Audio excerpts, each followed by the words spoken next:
All right, welcome back, everybody. Today we're going to be talking about the Chapter 3 review. So we're going to go through and I'm just going to kind of pick and choose problems as I go. I think I'm going to do probably every other problem or so. And then the rest of them are going to be up to you. So when you come over here and you look at this first problem, this is actually this 3.1. This was a standard that we assessed on the first test. This one's not going to be assessed on this test, but it is important to realize how to solve this. Because previously we were just using guess check to solve problems like this. Now we actually have a method. So if you were trying to solve this, it says how long will it take for $15,000 to grow to $90,000 at an interest rate of 7% if it is compounded monthly. Now, since we know that this is compounded monthly, this is the formula we're going to want to use.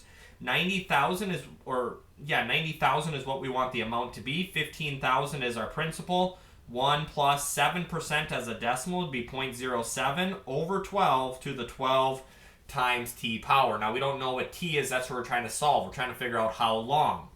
Now, coming over here to solve this problem, we first want to divide off this 15,000 on both sides. So dividing that off, this goes away. 90,000 divided by 15,000 is going to give us 6.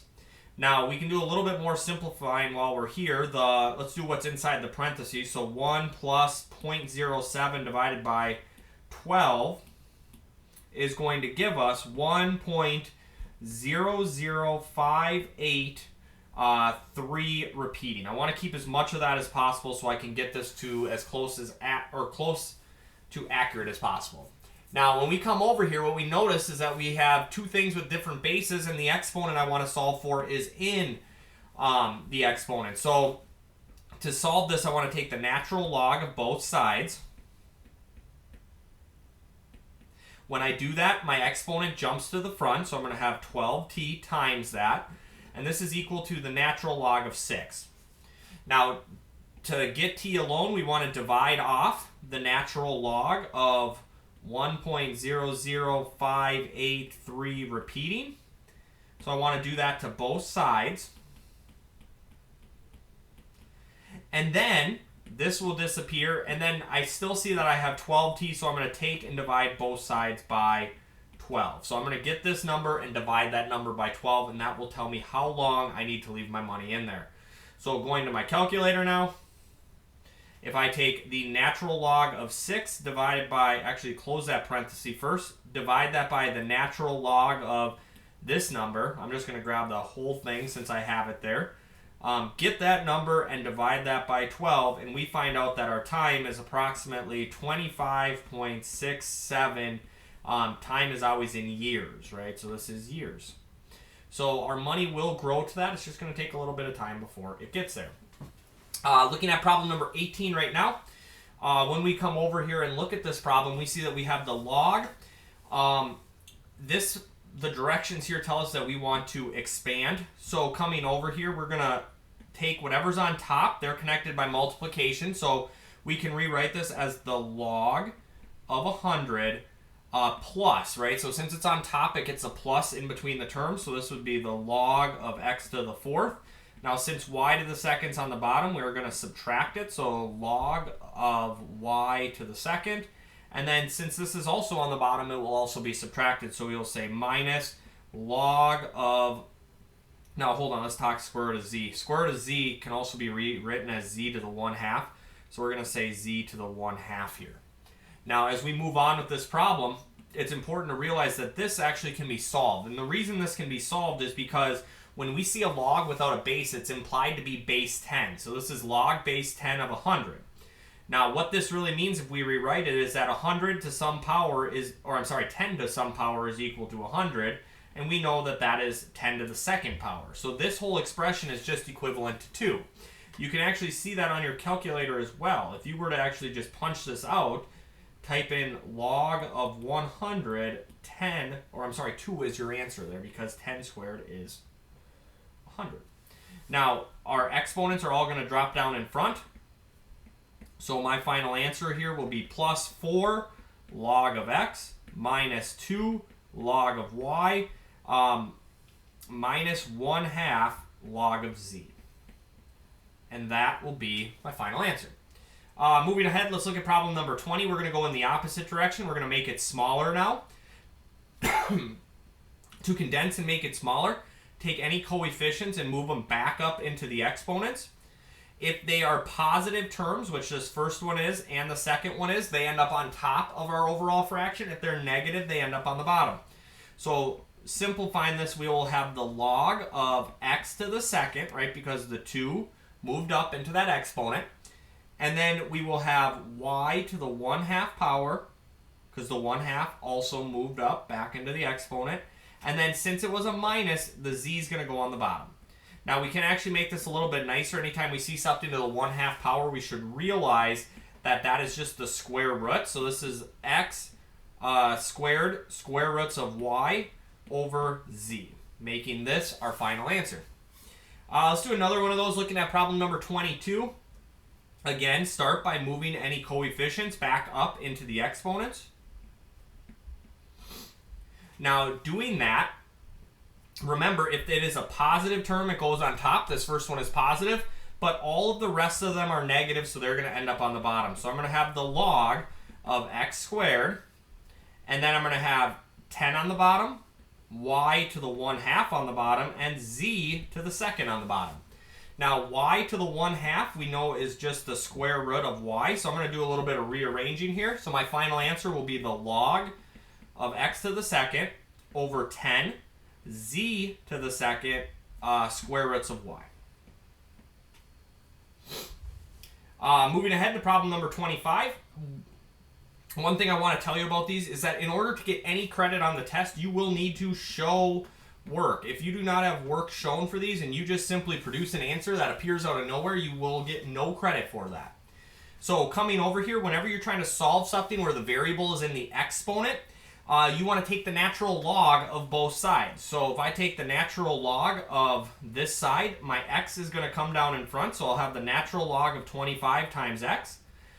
And that's going to be equal to the natural log of the other side, which was 1 over the square root of 5.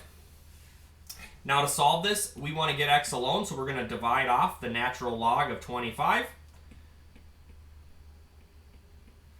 These two cancel off, leaving me with whatever x is equal to. So punching this in on my calculator, I have the natural log of 1 divided by second square root 5. And then all of that gets divided by the natural log of 25. And I get negative 0.25, which would be negative 1/4. And we're done, right?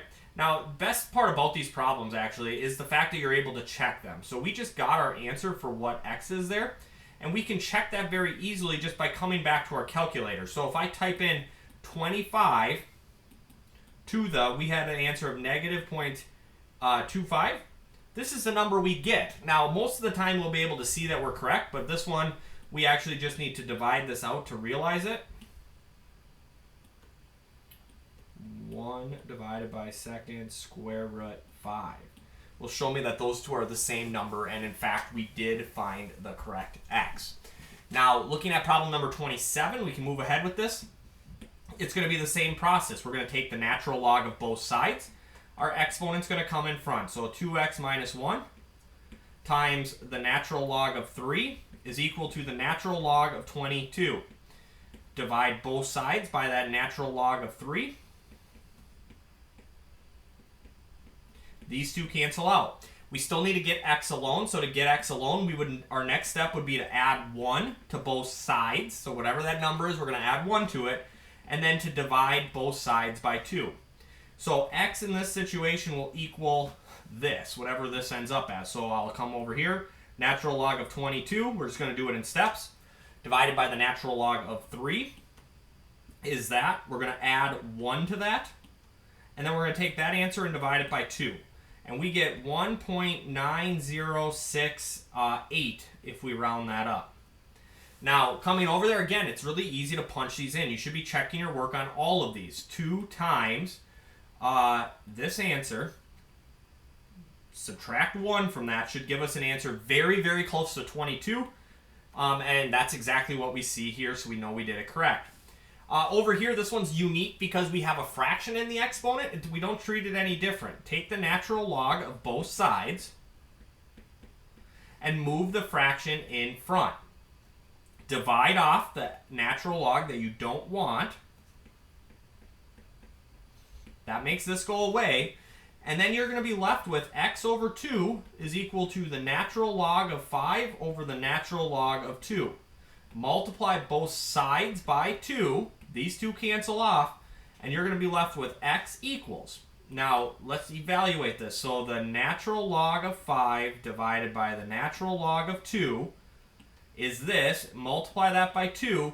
We get our answer, 4.6439.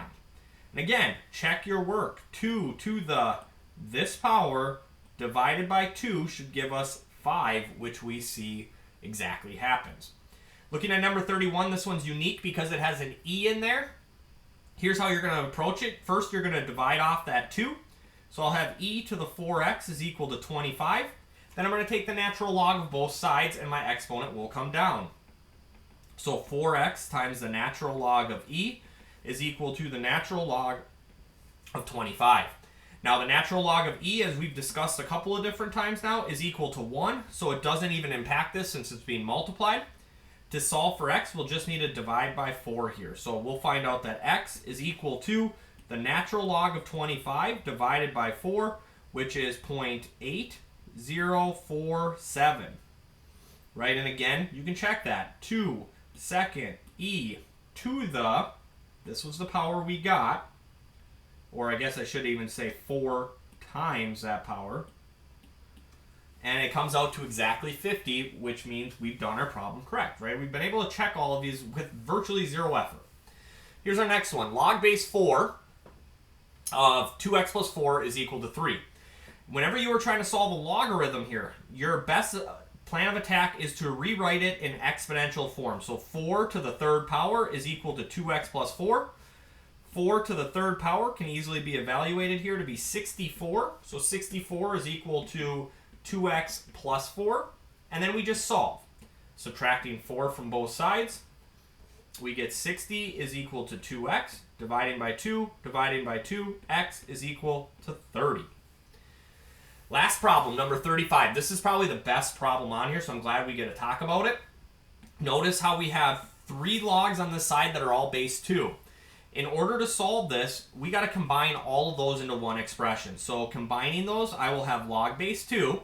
Now this first term was positive and positive, so it'll go on top. So I'm going to have on top x minus 3 times x, and on the bottom I'm going to get x plus 2 because this one had that negative leading term, and this is equal to 2. Now to solve this, what you want to do is just rewrite it in exponential form. So 2 to the second is equal to x minus 3 times x over x plus 2. 2 to the second is just 4. Now, what we're going to do in order to solve this, we want to get rid of that x plus 2 in the bottom. So I'm going to multiply top and bottom, or yes, I should say both sides by x plus 2. That makes these two cancel each other out. So I'm going to have x plus 2 times 4, right, because this ended up being 4, so I will end up with 4x plus 8 when that gets distributed out. Now, on the other side, if I distribute out that x, I'm going to get x squared minus 3x. Now, since we're dealing with a quadratic, because we see the x squared, in order to solve this, what we need to do is get everything onto the same side. So I'm going to subtract 8 from both sides and subtract 4x from both sides. Doing that, these two cancel out, leaving me with 0. And I'm going to be left with x squared minus 7x minus 8. Now, in order to solve this, what we need to do is we need to sit there and either factor or use the quadratic. This one is factorable. We can factor it into x minus 8, x plus 1, which means our solutions will be x equals a positive 8 and a negative 1. Just like we've done all along, reject the negative answer. So our answer is x equals a positive 8. The rest of the problems are going to be for you to practice on your own. If you have any questions, please don't hesitate to reach out and ask. Thank you guys so much for watching. Have a great day.